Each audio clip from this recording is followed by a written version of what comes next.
evening. I'd like to call to order the March 18th Buncombe County Board of Commissioners meeting. Thank you for joining us. I don't see our televisions on for our introductory video. Tech issues.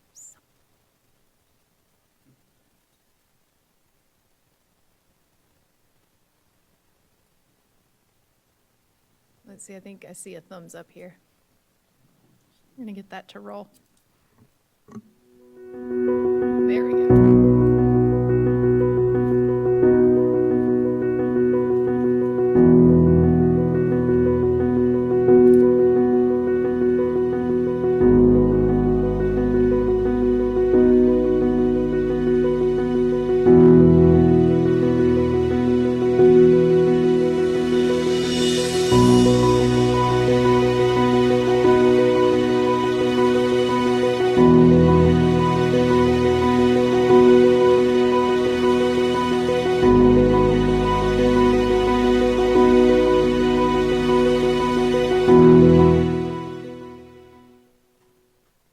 Please rise and join me in the Pledge of Allegiance.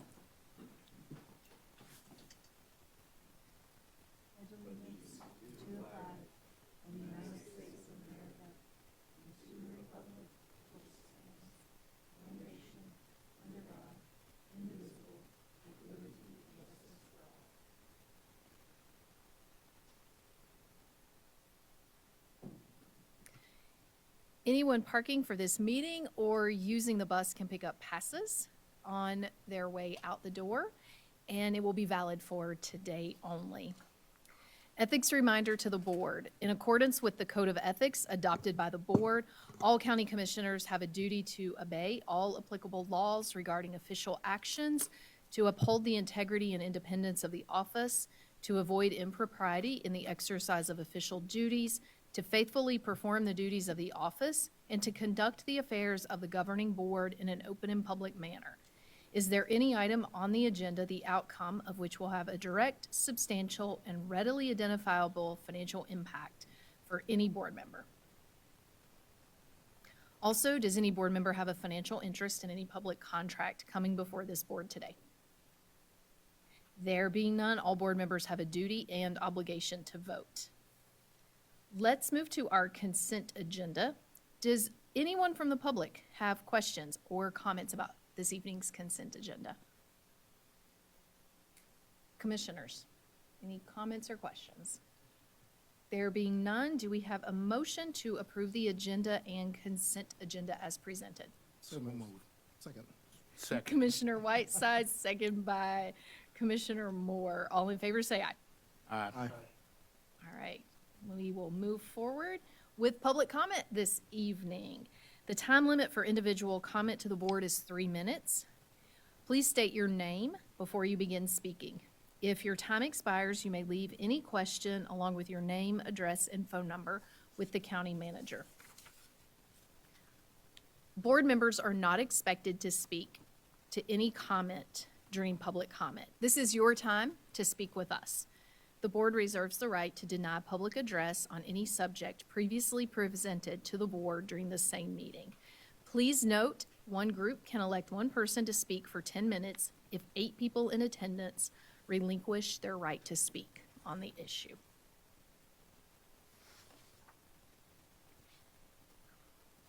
We do have our first speaker, Dr. Layla Lewis, and I do believe Dr. Lewis has 8 people who have relinquished their right. May I see your hands? 1, 2. Okay, hold them at 1. I think maybe I missed 1. Okay, thank you. I'm sorry, I missed 1 way in the back.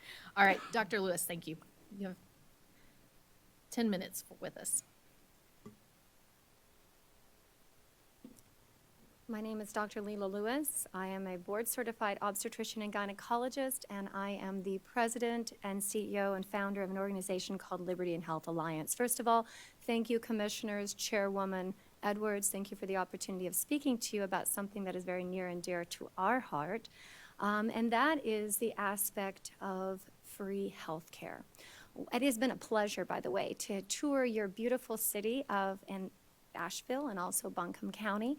It's a gorgeous place. It's a little different. It's much more green than Arizona. So I want to thank you for that. I had the wonderful opportunity of seeing some of the beautiful scenery, but in addition to that, we saw some saddening things left over from Hurricane Helene that you all have experienced. And I want to give my great condolences and sympathies and also congratulations on how your county has dealt with this catastrophe.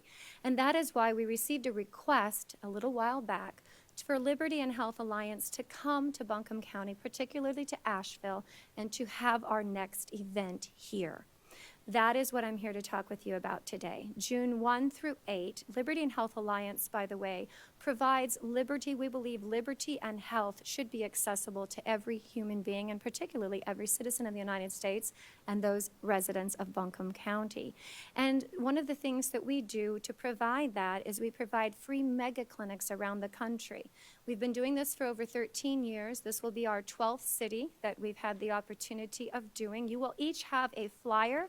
If you look at that flyer, it talks about the free medical, dental, and vision services. Dental services include everything from crowns, root canals, extractions, fillings, vision care with free glasses. Medical services include everything from primary care, women's health, cardiology, echocardiograms, ultrasounds of the heart, general ultrasounds, even x-rays. We have a huge mental health department. We also offer free meals, clothing, and the list goes on. Even haircuts, and yes, free legal services. One of the other things that we wanted to offer for Buncombe County in particularly is to assist with the restoration efforts that you have already been doing such a wonderful job. We're also partnering with other organizations in your community that have been doing this for the last several months, including Hope International, of which Mr. Olson is here present today. So at the beginning of the week, from June 1 through June 3, by the way, the event will take place in the Harrah's Convention Center, and we've had that. We're working on the final details of the contract at this point. The first 3 days will be the reconstructive effort, and then from the 4th through the 6th will be the free mega clinic there at the event. If you get an opportunity of watching the media montage, which we provided to Sarah and some of the others, you'll get an opportunity of seeing the kind of scale that we're talking about. It literally is transforming a convention center into a hospital, and it's a beautiful thing. We're expecting about 1,500 patients to be served, with 500 volunteers coming in from out of town and around the country. We do work with, of course, with the local agencies as well. We've already had the opportunity of meeting with the Public Health Department. I had the wonderful opportunity of talking to Mr. Nathan Green and Dr. Ellis yesterday. But we also work with other physicians and dentists and local providers so that this is not a one-stop shop. The idea is patients get acquainted, they get evaluated, if you will. They do receive, let's say they were out of their medications, they can get a 30-day supply of medications, etc. But we connect them with local providers so ongoing care can continue. We also work very closely. In fact, Dr. Ross is here accompanying us. She's one of our leaders, and we work very closely with the respective boards of North Carolina, which we've already done, to make sure that all of our providers are up to snuff, if we know what we mean. Our providers are all covered by a medical malpractice coverage that we physicians in the hospital get covered, which is a $1 million, $3 million coverage. Of course, we cover general liability, etc. So why am I here today to talk to you? I'm here to talk to you because the title of this program, this in particular, is Hope Through the Storm. Yes, you had the horrible Helene situation, but many other people in the community also suffer perhaps from financial difficulties, may or may not have incurred by Helene. So we want to provide hope through the storm, whether that storm is financial, medical, or again from Helene itself. That is what we are looking forward to participating and partnering with you, with the county, with the city of Asheville, working to help to provide these services to those most in need. And again, I want to say a very great and hearty thank you for the opportunity of presenting this to you. Thank you for the opportunity of finding ways that we can collaborate together, because this is your county. You know where the most needy people are, and we want to work with you to make sure those people are serviced. Thank you. Are there any questions? Thank you.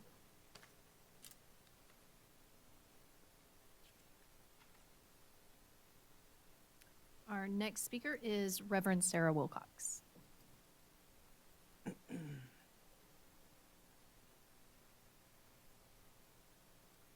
Good evening, Commissioners. Thank you for your service. My name is Reverend Sarah Wilcox. I pastor a local church here in Asheville. I have lived in East Asheville since 2007.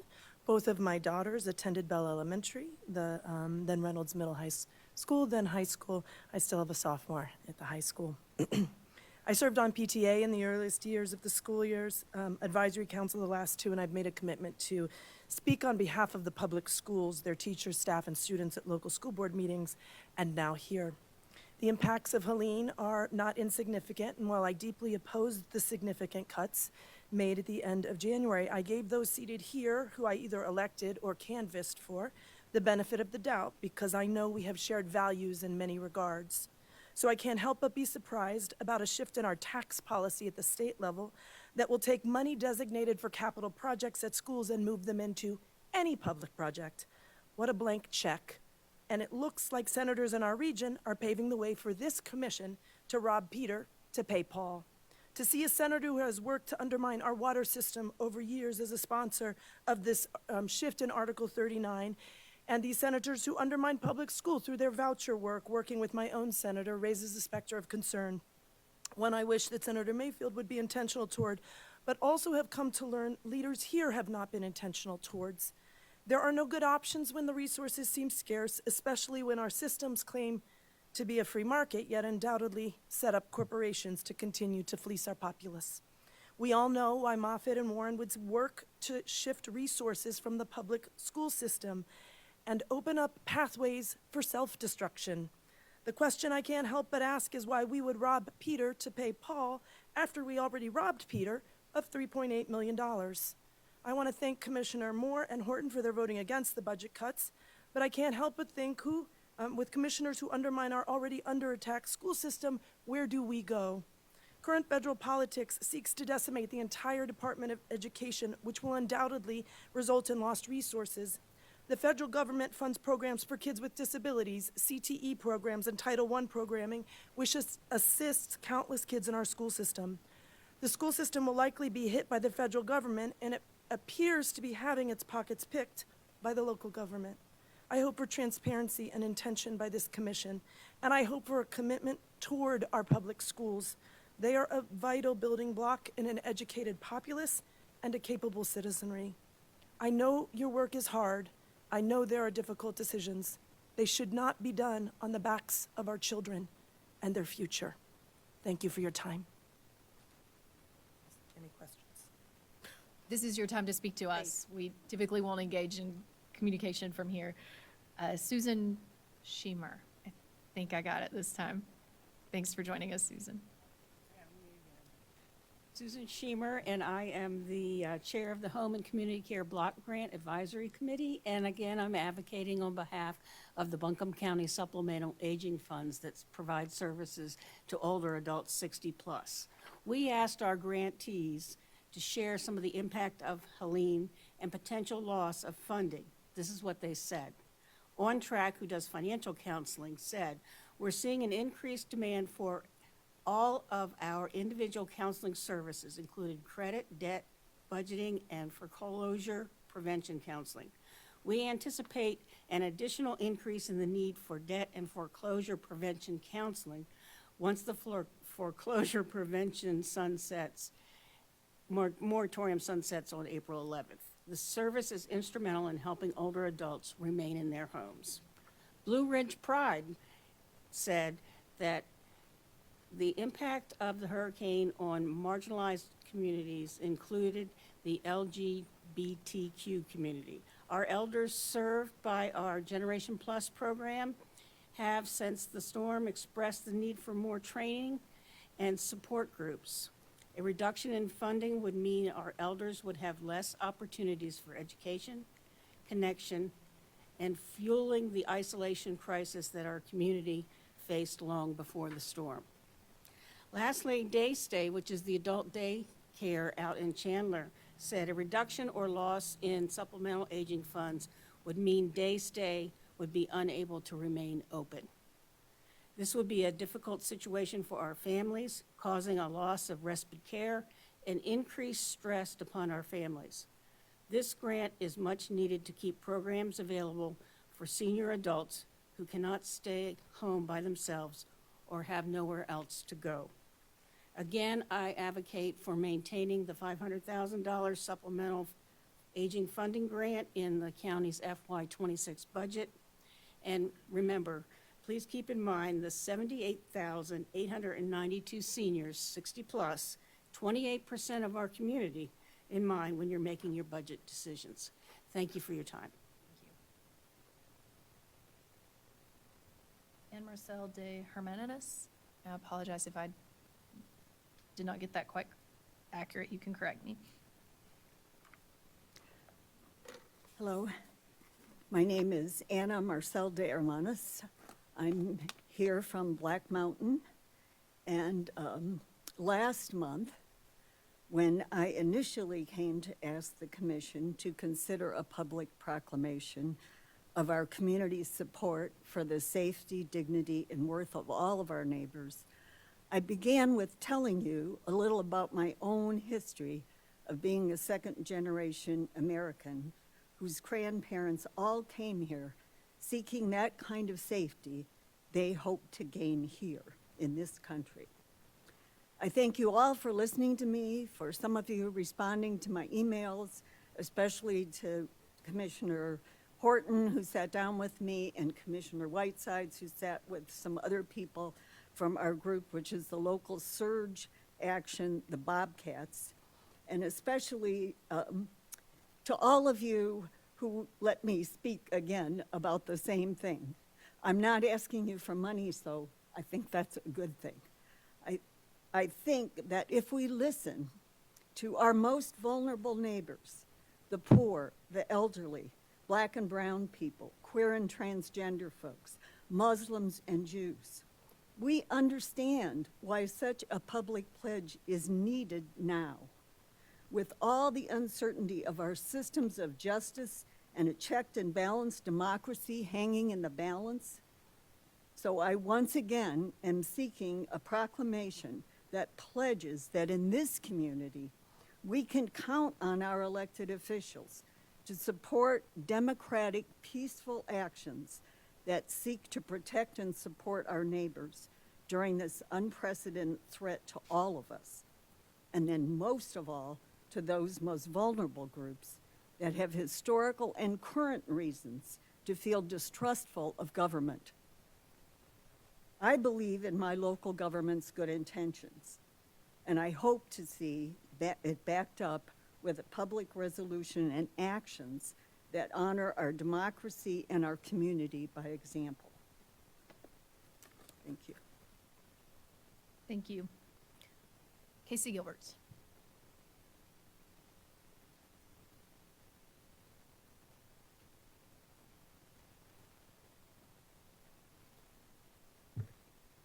Good evening, Chair Edwards, Commissioners. I'm Casey Gilbert, Vice President of Public Policy for the Asheville Area Chamber of Commerce. Our mission is to build community through business. We proudly represent 1,700 member businesses. 80% of those businesses are small businesses with less than 20 employees. In the wake of Hurricane Helene, we raised $1 million for small business grants through our 501c3 foundation for the Mountain Strong Fund. Through a partnership with Mountain BizWorks, who administered the grants, and the quick action of Buncombe County and the City of Asheville, who were able to allocate matching funds, almost $4 million has been raised and distributed to businesses that experienced physical damages and economic injury through the Asheville Buncombe Rebuilding Together Fund. I'm here today to thank you for your continued advocacy, citing the county's comments on the state's CDBG DR draft plan that will be presented tonight. We appreciate the Board of Commissioners for calling on the state to include business grants in its action plan. Regardless of whether the state is able to meet this request, we would ask that the Commission consider additional contributions to the Asheville Buncombe Rebuilding Together Fund as it is able, as the county receives CDBG DR funds from the state. We recognize that there is so much need, from housing to infrastructure to replenishing the county's own shortfalls as a result of the disaster. So we're mindful of the challenge to both address and balance the scope and depth of need. Thank you for all you're doing to help our businesses as they weather both the environmental and the economic storm that Helene has wrought. We stand beside you, and we will use our team, resources, programs, and networks to do what we can to retain, nurture, and regrow our beloved business ecosystem here in Buncombe County. Please let us know how we can help. And lastly, I want to recognize and uplift the work of Buncombe County staff. They have done an amazing job handling this crisis, and I continue to be impressed with their engagement, outreach, and follow through. Gratitude to you and your team, Manager Pinder, for seeing us through a truly challenging and unprecedented time. Thank you. Thank you, Casey. Are there other members who wish to speak that did not sign up? All right, thank you all. We appreciate it. Moving on to our next agenda item, and Commissioner Drew Ball is going to present the Red Cross Month proclamation to Jerry Goldberg with the Red Cross. Yes, to the podium.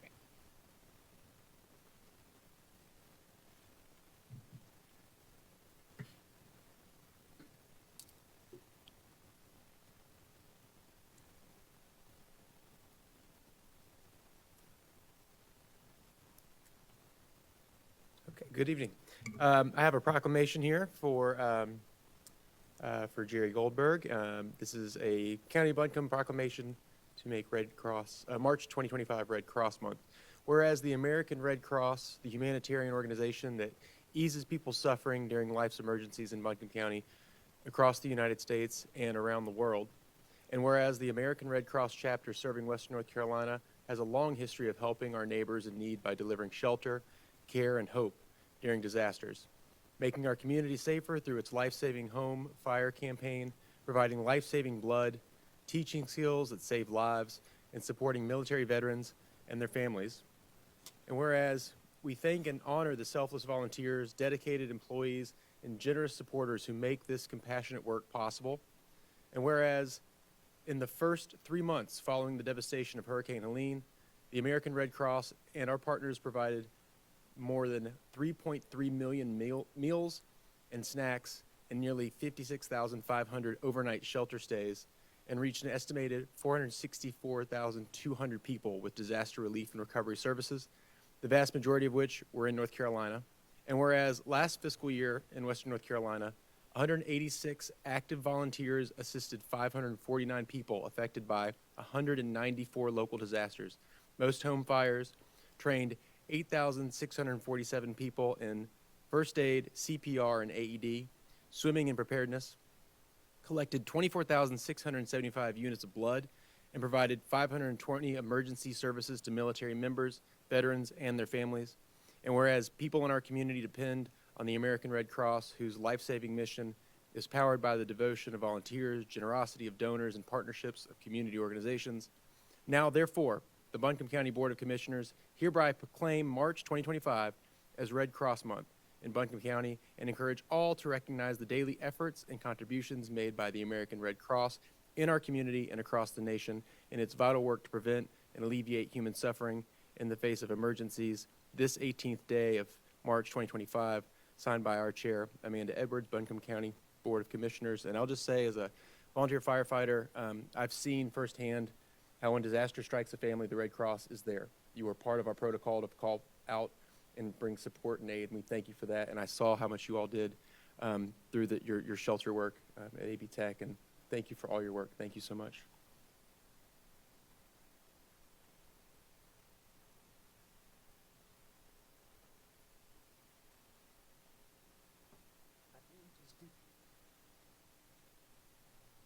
I would just like to thank the Commission for recognizing the work of our volunteers and the generosity of our donors, and also to the members of the public who are here. Helene, if nothing, showed us that it really does take a team. We all need to come together. Red Cross has been here for more than 110 years. We're not going anywhere. However, we need your assistance. And if Red Cross is not the calling for you, there are so many other worthy organizations. So I encourage you to get involved and get involved now when the need is a little bit lesser. We're still heavy into long-term recovery, but now is the time to educate yourselves, your families, to make sure you're safe. And to, as I said, find that charity, that calling for you, because next time we could use you. We can use you. Thank you. Appreciate it. Thank you. As the former Red Cross Executive Director, Jerry is my successor. I'm incredibly grateful for the work of the Red Cross pre and post Helene, as well as the work in Red Cross Blood Services. You definitely are working daily to save lives. Thank you for your work. We appreciate y'all. We do not have any public hearings this evening. Manager Pender, do you have a report for us? Just one brief report this afternoon, Commissioners. I'd like to formally introduce our new Public Safety Communications Director, Dr. Osiris Carter. Dr. Carter is originally from Atlanta, Georgia, and is a 16-year veteran of public safety emergency services and is extremely excited about joining the Buncombe County team. He earned his Master's of Business Administration degree from Mercer University in 2013 and his Doctor of Public Administration from Argosy University in 2019. His credentials include National Emergency Number Association's Center Manager Certification Program, the Association of Public Safety Communication Officials CALIA Accreditation Manager Program, and he's a 2024 Fulton One County United in Service Award recipient. In addition to this work, Dr. Carter has owned his own consulting firm since 2011. Dr. Carter was integral in the creation and execution of the nation's first statewide deployment of a computer-aided dispatch, or what we call CAD, system, assisting Kentucky State Police in training over 800 personnel. He started with us back on February 24th, and he's hit the ground running. Please help me welcome Dr. Carter to the Buncombe County team. And if you'd like to say anything, Dr. Carter, I'll ask you to stand in.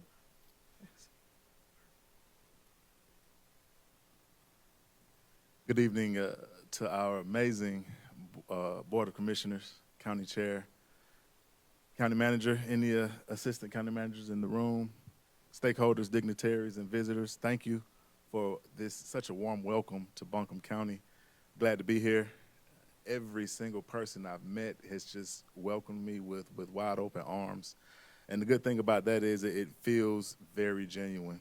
I'm here for one single solitary purpose, and that's to serve. I'm here to serve not only the citizens of Buncombe County, but also the visitors, business owners, and our stakeholders. One of my main goals is to make sure that we continue the good works that we've already done prior to me getting here by consolidating all of our services within Buncombe County, which will lead to more efficiencies and effectiveness of our responders. I am glad that my timer didn't go off because I did have a speech about 20 minutes planned. No, I'm kidding. I'm glad to be here. Thank you, guys. If anybody needs anything from me or my team, please let us know. We've got some exciting things planned for our growth, and I just want everybody to understand that at any time you want to come over and see us, come on over down there and see us at the castle. We'll give you a great tour, have some lunch, and let you learn all about what exactly we do in emergency communications. And again, I just want to say thank you. Thank you, Dr. Carter. Welcome to Buncombe County. We are excited to have you join us. And that energy is contagious. That ends my report. Thank you, Manager Pender. All right, we will move into new business this evening. Our first item is a resolution to establish the America 2050 North Carolina Committee in Buncombe County. And Jason Hyatt, our Director of Libraries, is here to provide more information for us. Good evening, Jason. Good evening, Chair Edwards and Commissioners. Thank you for your time this evening. I'm excited to bring forth a topic and a small request on behalf of a group of engaged and thoughtful and civic-minded community members who are all excited about coming together to celebrate the 250th anniversary of our country and specifically North Carolina's role in that. In just a moment, I'll introduce one of those engaged, civic-minded community members and a key player in this effort. We'll tell you about it in a little more detail, but I do want to mention before we get any deeper into it that what we'll be asking for does not involve any financial obligation or requirement to Buncombe County. nor is the county asked to serve as the fiscal agent. It also does not require Buncombe County government to participate to any degree in oversight or appointing members to the committee. Our ask is simply that our county's governing body, you all, recognize this group so that we can participate further in the America 250 NC effort.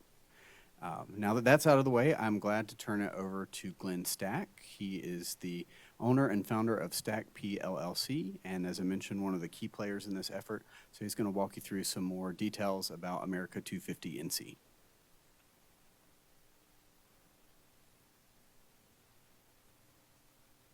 Thank you, Jason.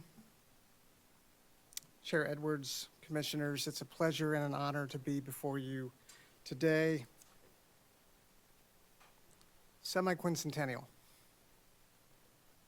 Break that down. Semi-quincentennial, which means half of 500. But it is the name that has been bestowed upon the nation's commemoration of our founding and our 250 years. The resolution before you today truly looks to ensure that Buncombe County and its citizens have a place and a voice within that commemoration. And it is our hope that you will support the resolution that is before you today. The good news is there is plenty of guidance in the roadmap for this commemoration. In 2016, the United States Semi-Quincentennial Commission Act was passed by Congress. This is a nonpartisan commission established by 16 members of the public as well as members of Congress. And the goal of America 250 is to commemorate the 250th anniversary of the signing of the Declaration of Independence, marking America's semi-quincentennial.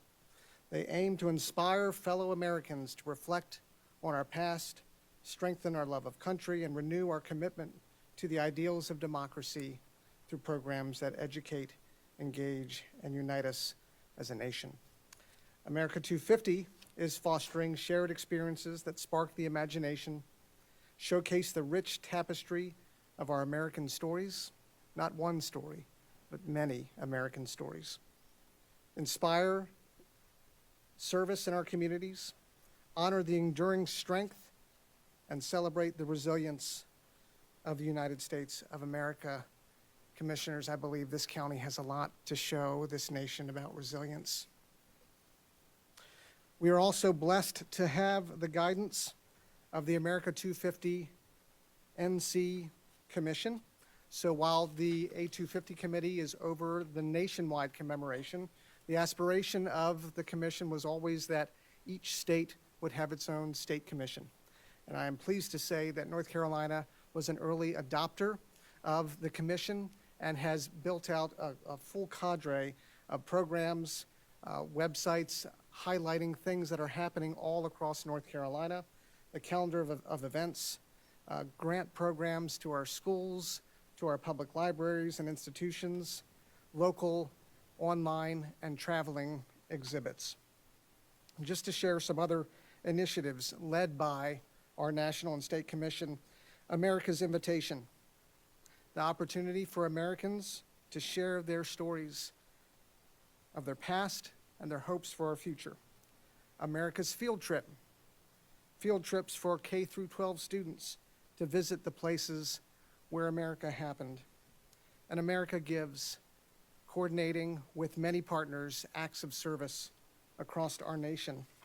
Commissioners, these are elements that are already developed, espoused, supported at the national and state level, and the collection of folks that are yet at the table, and we're inviting many, many more. And we hope that all of our citizens participate in the commemoration, that we will adopt and support some of the programs that are made public by our federal commission and our state commission. So my name, again, is Glenn Stack. I'm a preservation landscape architect. I've been in Asheville for over 20 years. My office is at 1 Village Lane, Biltmore Village. We're now the only inhabitable office space in Biltmore, and we thank the commissioners for your leadership in supporting rebuilding. We thank the commissioners for the look toward our future, particularly in a place that is so rich with past and history. For over 6 years, I've worked with the Federal Commission, working with the American Battlefield Trust to serve as secretariat to the commission. And we were able to, again, help the commission get on its feet, establish its objectives, and then to support the state commissions in their programs. We have worked and continue to work with individual properties of historic and cultural value, and our services presented to this committee are pro bono, and that we would serve essentially the same role that we serve the Federal Commission as a secretary of the committee, and to serve in leadership. Our 4 objectives in the creation of the committee is to organize. We need your help, and we need the help of the community to make sure that all voices are heard and are participating in this committee. We have submitted for a $10,000 grant from North Carolina to A250 Commission. I'm happy to say that we've been awarded that pursuant to your acceptance of our resolution. We want to see that that work is made possible and rolled out as we look toward 2026. That is our plan, is to establish a strategic plan with the committee and to identify, first and foremost, the programs that the Federal Commission and the State Commission already have ready for citizens to participate in, and to invite them into those avenues, those programs that already exist, just to raise the awareness of this commemoration. And then secondly, there may be a few individual programs that the committee decides to fundraise or put funds toward. That will be a smaller cadre of what the committee is proposed to do. Time is short. We're just 16 months, I believe, away from July 4, 2026. And then to highlight programs existing and new. I'm happy to say that in proposing this resolution to you, we are already gaining steam and participation from a diverse section of our populace. We're pleased to have NC A250 Commission supporting us as the ex officio state representative. Again, my office, myself, will serve as project director and secretariat. We're very pleased to have the Friends of the Western North Carolina Museum of Culture and History, Ann Chesky, serve as the project sponsor and fiscal agent. And Jason Hyatt here with Buncombe County Libraries will serve as the county liaison to this commission. So far, again, we're still forming. Our objectives for the year are to establish governance so that the committee can make decisions and plan. Secondly, to plan, to do just that. Those $10,000 are to plan, and part of that will be paid toward a facilitator to facilitate public listening sessions across the county, we hope, through our public library system, and then also to plan for programs and through promotion of existing programs from the state and federal commission. Currently, we have members coming to us and participating. We've just had 2 meetings from the YMI Cultural Center, from the Explore Asheville, from the National Society of the Sons of the American Revolution and Daughters of the American Revolution, the Swannanoa Valley Museum, the Presbyterian Heritage Center, and members of the Asheville-Buncombe County Historic Resource Commission. Again, we're just starting. We need your help to shout this from the rooftops and really to engage every citizen as a participant in Buncombe County. With that, we leave you with the request that you would support an initiative that we're not asking for any money. Much like the Federal Commission, it was established with no budget, and we were able to get it on its feet, and again, to plan for a nation of participation. And we're looking for that in the county. We hope you'll support that here. I'm happy to answer any questions along with Jason and myself. Thank you. Thanks, Glenn and Jason. Commissioners, do you have any questions?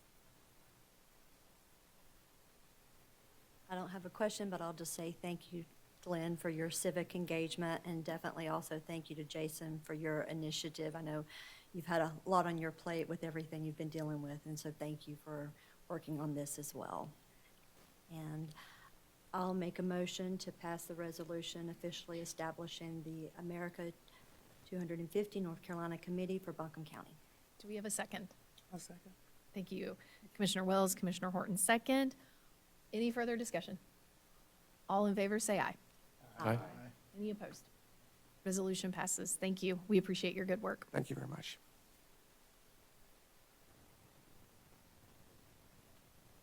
All right, our next item this evening is the Cox Avenue Memorandum of Understanding with Harmony Housing, and Matt Card is joining us with additional information. Good evening, Matt.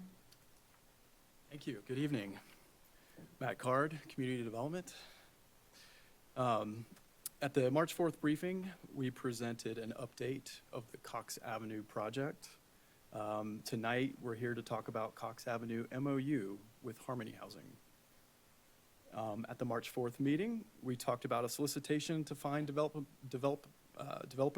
partners to help the county build the project. The solicitation ran from July to September. We received 9 proposals. We interviewed 4 developers and recommended Harmony Housing as the development partner. Harmony Housing proposal aligned with public interest and selection criteria as described at the briefing meeting and here as shown here on this slide. This is what Harmony Housing provided in the proposal. This is what the project could look like. They are proposing 206 units, 100% affordable units. Here you can see affordability mix and the unit mix. This is what it could look like, but is, subject to change as we go along in this process. So here tonight, staff comes to the board to ask for board action to authorize the county manager to negotiate an MOU with Harmony Housing. Again, an MOU is a non-binding agreement. It's kind of the starting point for advancing towards a development agreement. An MOU would outline general roles and responsibilities. It would outline the intent, general expectations of a partnership. It would outline the basic framework and the goals for moving the project forward. And it would help ensure kind of a basic comfort level between partners on this project. I also want to point out we have a couple members of the development team. We have Jim Triano with Harmony Housing here. He's the Executive Vice President of Development. We also have James Montague, or Monty, with F7 Development. They would be the commercial development partner on this project. F7 Development has over 22 years of experience in commercial property management and development, and they've worked side by side with Harmony Housing on multiple projects in Durham and in Raleigh. So that is basically the end of my presentation. I'm happy to answer any questions about this. Thank you, Matt, and thank you both for joining us this evening. Really want to commend this commission and former Chair Newman for having the foresight and the vision to look at county-owned land to utilize to address our affordable housing crisis here in Buncombe County. So this is a really exciting evening to be up here to take this vote. And I will open the floor to any further questions from my colleagues. There being none, do we have a motion with, to approve? Yeah, I'll just say I was very impressed by their application, very excited by this project in general. Can't speak highly enough about redeveloping our downtown, which is very much empty in a lot of ways. And so this is an exciting next step in revitalizing that part of our community. And with that said, I'll make a motion to approve the Memorandum of Understanding. Second. Commissioner Sloan, second by Commissioner Whitesides. Any further discussion? All in favor, say aye. Aye. Any opposed? Motion carries. Thank you all. I think Manager Pender would like to say something. I just want to thank the developers for making it here tonight. I didn't know if they had anything that they wanted to share with you. I didn't know if they wanted to say anything or if they were okay. Thank you for that acknowledgement. Yes, Kurt. Yeah, I just want to make a point on what the motion needs to be for us to engage in negotiating a memorandum of understanding. There's no complete memorandum of understanding at this time. Okay. to authorize the county, I'm sorry, I just want to make sure that we're clear on that. Understood. I will, Madam Chair, I'll amend my motion if that's okay. Yes. Okay.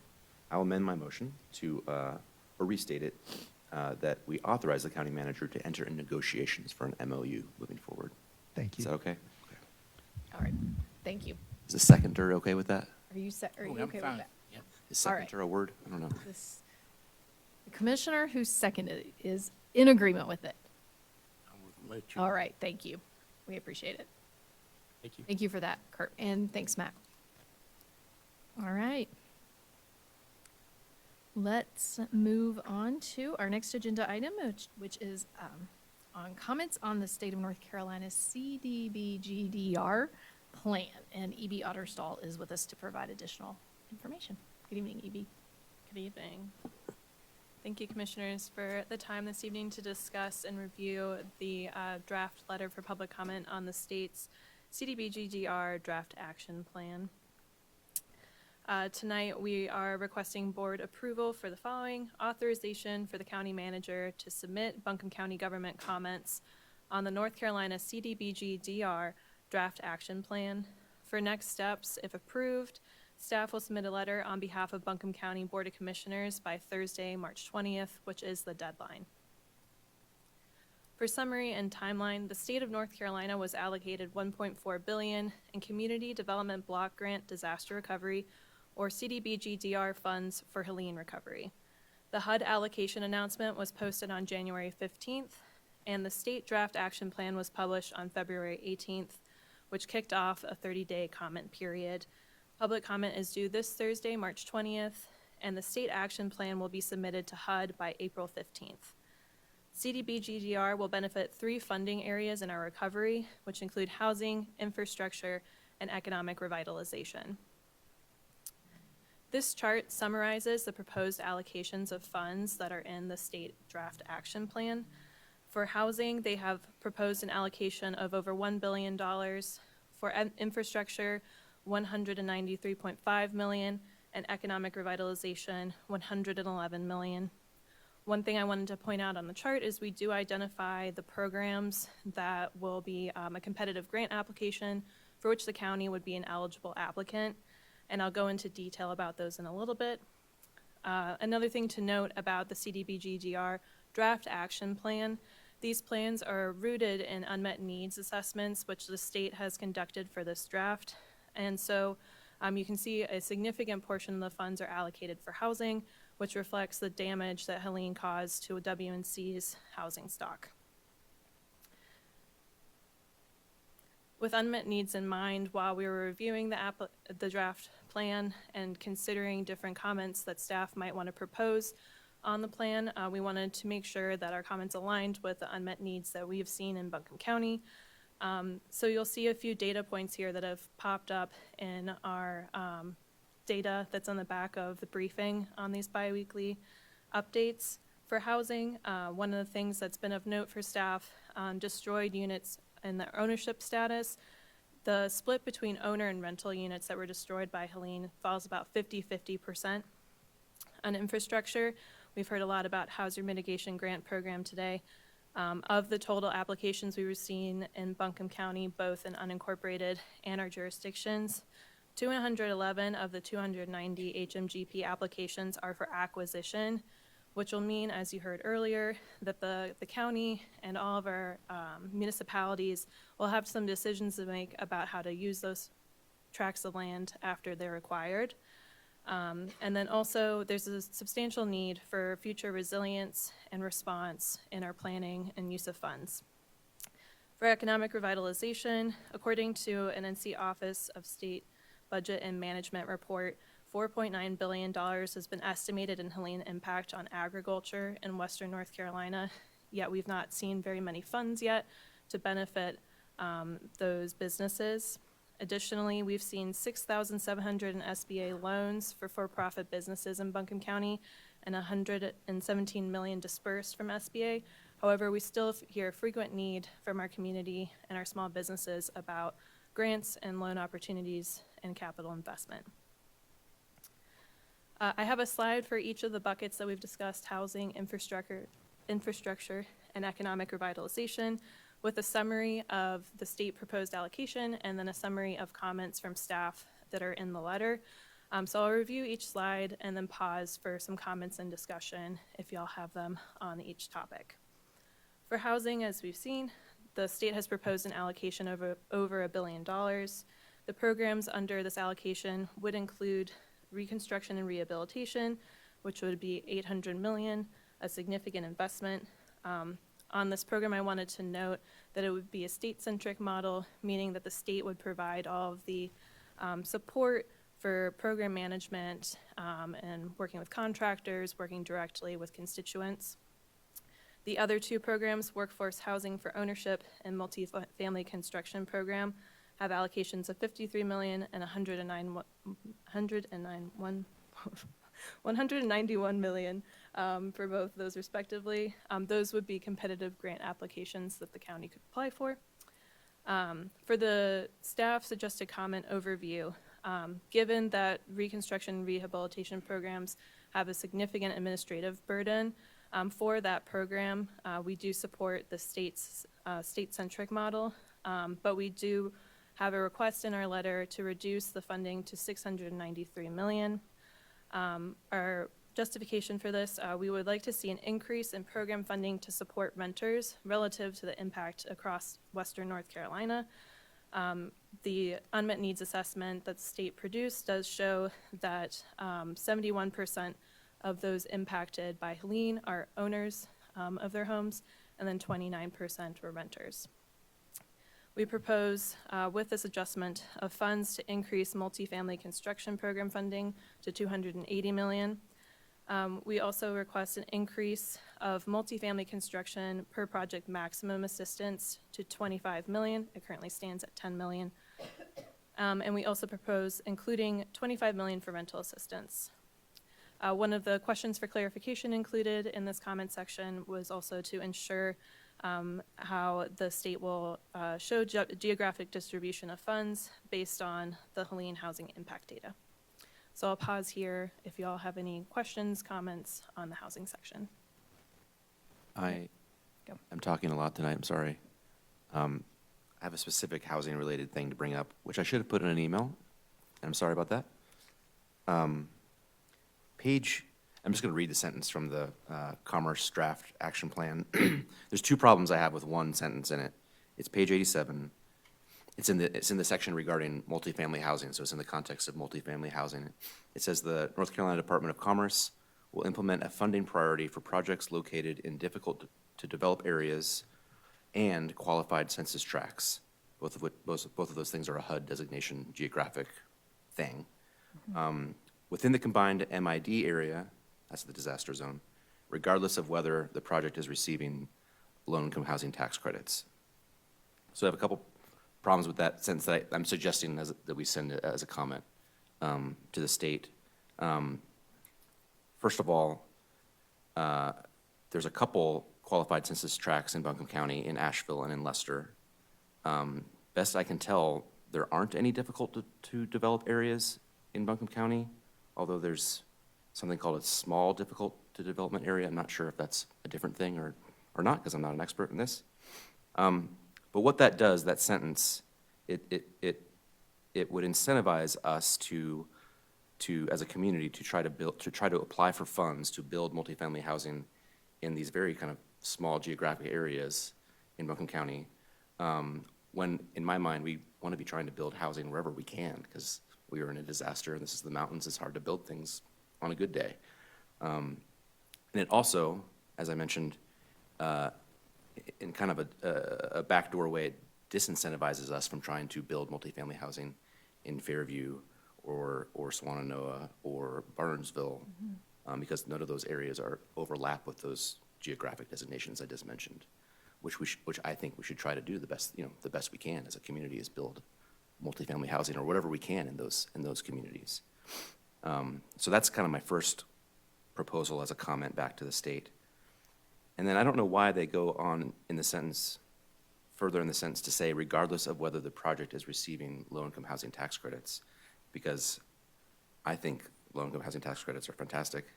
And as you may recall, Governor Cooper requested of Congress $5 billion for this, this bucket of funds, and we got $1 billion instead. So how do we stretch these dollars further?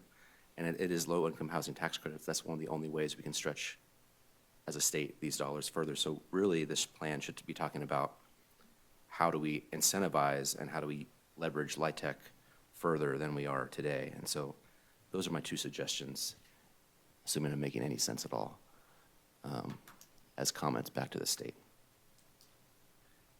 So short question, did you get all that? I believe I have the gist and can follow up with our housing team to make sure we can include. Second to last paragraph, page 87. I got the page number. Thank you for that. I agree, and I'd love to see what that looks like in writing, just because I'm learning and absorbing a lot about that. But the highest and best use of our dollars makes the most sense in every case, and diverse housing across our county is kind of the goal. So I'd love to see what that looks like and at least include it, even if we know there are realities that may come with. Wonderful. For the sake of time, since the comment is due on Thursday, just a simple, would it work for you to suggest removing the language or adjusting it to prioritize projects that also have LIHTC funding? I heard two pieces there. Striking that sentence entirely would be the easiest way to describe my thoughts. And I just have a question for clarification, because obviously we know we desperately need housing. We needed it before, we need it even more now. So can you just speak to why the recommendation is to include the $25 million for rental assistance specifically? We've still heard a need in the community for rental assistance. I think that was one of the proposed actions to take to support renters, both in the short term and in the long term. But we're open for feedback on that comment. Yeah, the reason I asked is whenever Stephanie was here and they were talking about it, it sounded as if they were very concerned about like the funding, and because there was funding for rental assistance. So I just wanted to make sure like we're pretty clear that we're going to be able to show that the need is not being met, and that we'll be able to then go in and administer this program. Because there seemed concerns at the state level when they were here discussing it. So I just wanted to kind of hear staff's perspective on what you were thinking about with that. Great.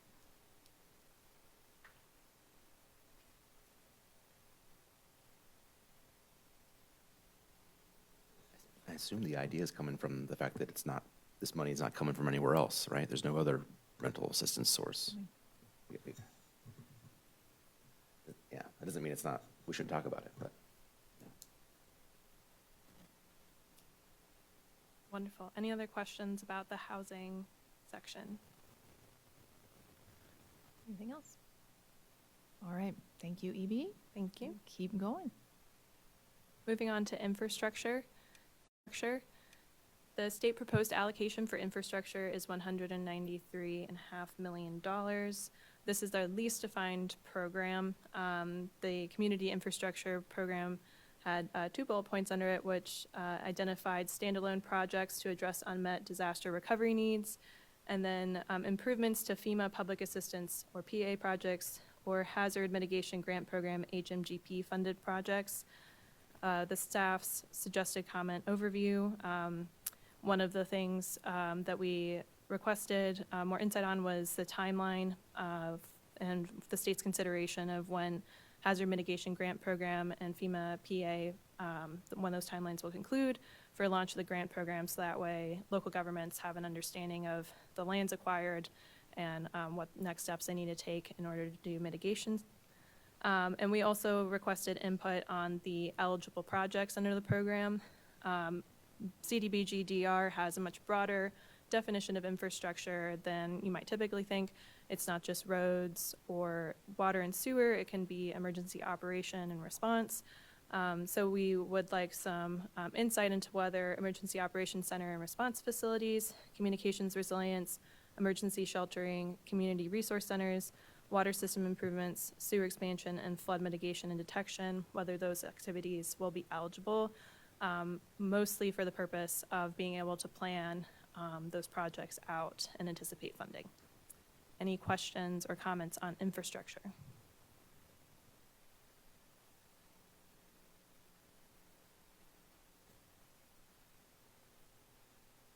No questions? All right. Thank you, EB. We'll move on. And our last program, economic revitalization, the state's proposed allocation is $111 million.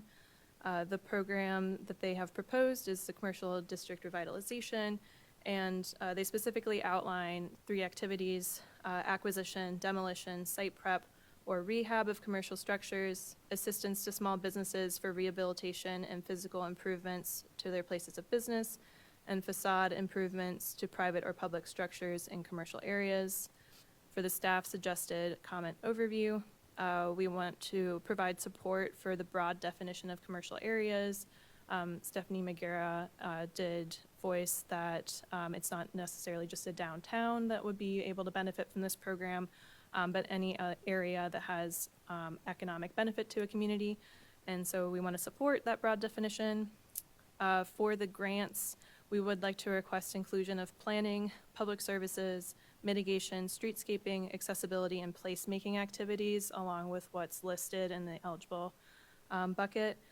We think that one of the next steps that local governments, including Buncombe, will need to take in these devastated areas will be planning and understanding how to mitigate future disasters. And so we want to make sure that there are funds available to take that action. We also requested the inclusion of funding for small business grants and inclusion of funding for agriculture recovery. Any questions on economic revitalization? Any questions? I guess I'm very supportive of that first bullet, broad definition of commercial areas. Is there a proposed definition right now in the draft plan? Or- I don't believe Okay. so. So this was a I don't know if I comment missed that Stephanie made during that listening session that Land of Sky hosted. And so the states verbalized their support of having a broad definition. Okay. This is possibly more of a general process comment, but on page 75, they mention seeking a vendor for application intake. And I think, the public info session was hosted at Land of Sky. I think there's potentially somewhat of a missed opportunity throughout this not to utilize the Council of Government more and potentially receiving applications and potentially allocating some of that. I think that's a really great hub for local governments, for folks who can utilize that existing resource. So I'm curious if potentially we would consider putting a recommendation there to utilize the Council of Governments more in the distribution and planning of these funds so that it's a little more streamlined and thoughtful. I'm looking at the manager on this one. I don't have an answer for that. Before we would do that, I would want to make sure that Nathan and his team has the capacity that would take in all the applications that would come for his region, and you're also asking for all the other COGs to do that for their region. So I'm not sure what the capacity would be like in Foothills and some of the others, that they could take on that task. Great point. So, Drew, can you maybe clarify, like, were you talking about doing that instead of it coming through the county? Kind of, what was the thought process? They noticed finding a vendor to intake applications, and I'm curious if they would consider looking towards Council of Governments as potential vendors for intaking of applications, since they already exist, and folks have worked with them. They have a good understanding of the lay of the land in the region. But it's a good point that we would, if they have capacity. Maybe. And the,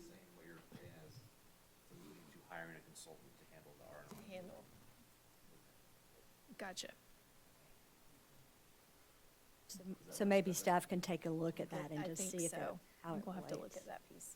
so, Thank you. so again, the constraint that we have is Thursday is the date that we have to get this to the state. So if we're going to make a recommendation on that, we don't want to make sure we give the Land of Sky the time to look at their capacity.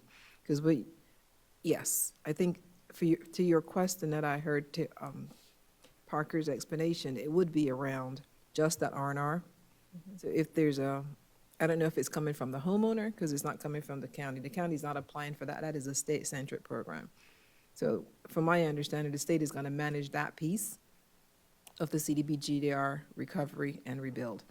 So I don't know if they're looking to see that it will bring it down to all the different regions, to all the different cogs in a region to handle that, or it still is looking for a contractor that they would then still manage and as a program management function. So, but before we can say, and we're going to put that in here, we would need to give Nathan and his team some time to look at this before we make that recommendation. Who would found the contractor? The state is doing that from this pot of money, and that 5% administration would come from the state. If you remember that in the chart, there was a 5% administration that they would have to then pay a consultant to manage that program, to run all of the homes rebuild and rehabilitation in the western part of the state, is what the state is looking for. Okay. Thank you. Any further questions, comments? Yes, Commissioner Sloan. My last comment on the whole thing is just that, or suggestion is that we not be bashful on who we send this letter to in Raleigh. Like, everyone in the governor's office, our legislative delegation, like, let's send it to everybody. I realize it's addressed to the proper person, but we should send it to everybody we know. Fair point. So what we can do is send it to the person that we're supposed to send it to. Absolutely. And we would allow the commissioners then to send it broadly to whoever you choose to do at that. That's fair. Yeah. Thank you. It's a great suggestion. We can do that. All right. All right, Evie. All right, back to our request and next steps. Tonight, staff are seeking board commissioners' approval for the following: authorization for the county manager to submit a letter for public comment on the North Carolina CDBG-DR draft action plan. For next steps, staff will make the adjustments listed tonight, send y'all that copy, and then on Thursday, the 20th, submit the letter when it's due. So said another way, we would want to make sure that when we send it to you, if you can review it quickly, so we can get your feedback from what we heard tonight. Did we capture that? So we can then get it sent in by Thursday. Sounds good. Thank you. Well, with that tight turnaround, I'm happy to move to, that we authorize the county manager to submit Buncombe County government comments with the comments added tonight on the North Carolina CDBG-DR draft action plan. Do we have a second? Commissioner Sloan, thank you. Any further questions or discussion? All in favor, say aye. Aye. Any opposed? All right, thank you. Thanks, y'all.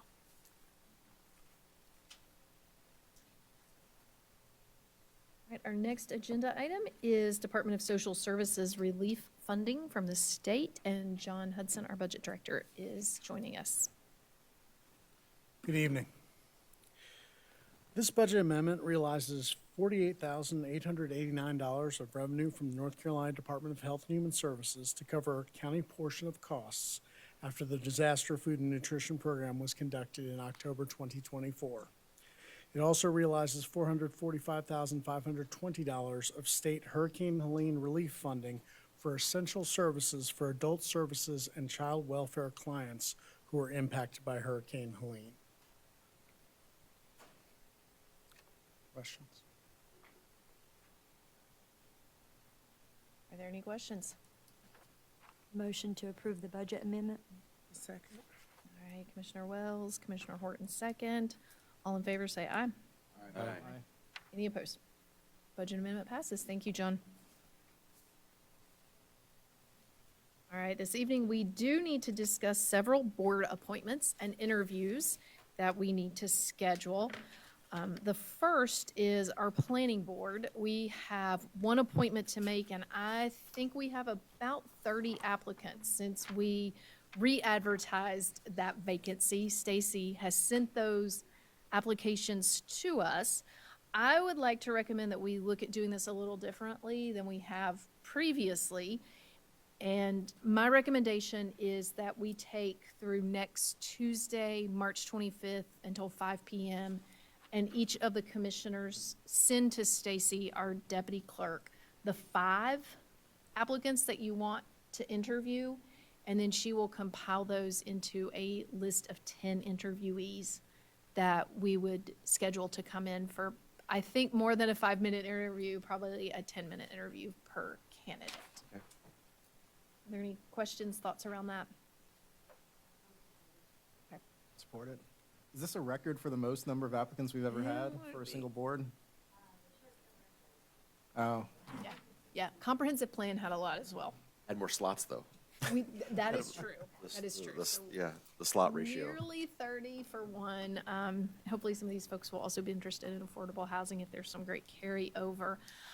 We would typically schedule these at our next meeting, which is April 1st. However, that is also Early Childhood and Affordable Housing Committee meeting day, so I think that might not work unless we were to meet in the morning. That can also be a really long day for everybody, because I think we also have an audit committee meeting that morning.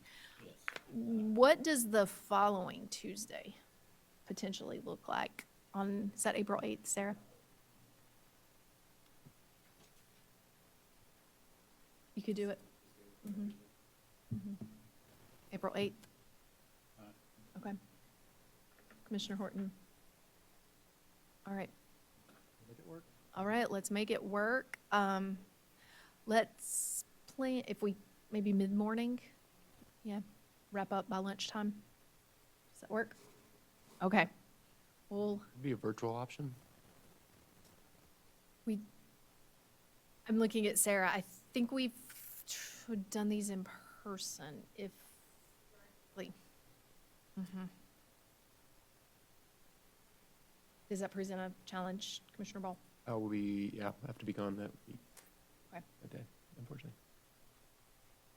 If everything goes according to plan and we do get 10 interview slots, do you want to re-examine and see if, have a conversation logistically to make that, see if we can? If not, then it is what it is, but Yeah, we can give it a shot. let's do that.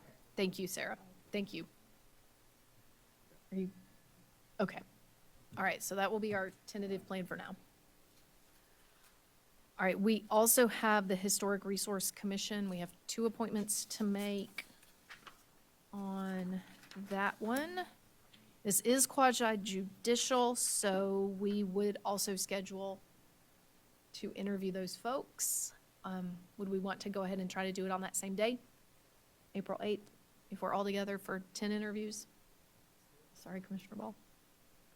Okay. All right, we'll bring both of those in.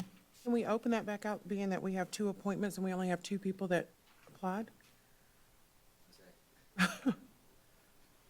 That is a great question. We can confirm with Stacy, but I think that this one was also re-advertised. Thank you, Sarah. That it's been open since before the storm. Yeah, I think that's a great point. We've pushed it out several times up until now, and I think they're asking us to get these completed sooner rather than later now. All right. We'll attempt to add this to the April 8th interview schedule. Thank you all. I appreciate that. All right, do we have any announcements, board updates from boards and commissions that everyone serves on? Commissioner Sloan. I've got one thing. So I spoke with County Attorney Clerk and Chair Edwards about the Affordable Housing Committee situation that we talked about at the briefing, and the idea of adding 2 citizens to that committee. And my suggestion is that we go ahead and advertise to the public and post those 2 slots on our website for those folks to, for the public to be aware and to go ahead and take a look at that. That doesn't obligate us to appoint anybody to anything that we haven't created yet, but it's simply advertising the position. So that was going to be my process question. Since we haven't yet voted as a board to create those slots, do you want to advertise before you vote, or do you want to vote on the first and then advertise? My argument to do it now is simply a speed argument, just because we're attempting to create a committee that would potentially review applications for funding, this calendar year. And it takes us a while to advertise and to interview folks and to get them up to speed on, once they're on a committee. And so that's my idea and argument to go ahead and advertise it to the public, just that the slots exist. Right. Totally understand we haven't voted to create that thing, Right. Right. Um, And also the other process question was, we haven't yet set a budget for how much funds will be available for any applications going out. So again, Totally, process yeah. question. You mean for the AHSP Correct. in the future, Yes, right? we haven't allocated Right. any general fund dollars to be able to have money to send out the RFP to do the investment piece, so. That's again, true. Just a process question. And it might be based on that, based on the timing of all of this and onboarding to additional members to the committee, that we would maybe target July 1 as the start date, which doesn't help us for this fiscal year, but would then allow us to go through that process and get them onboarded and up to speed to help us as we kick off the next fiscal year.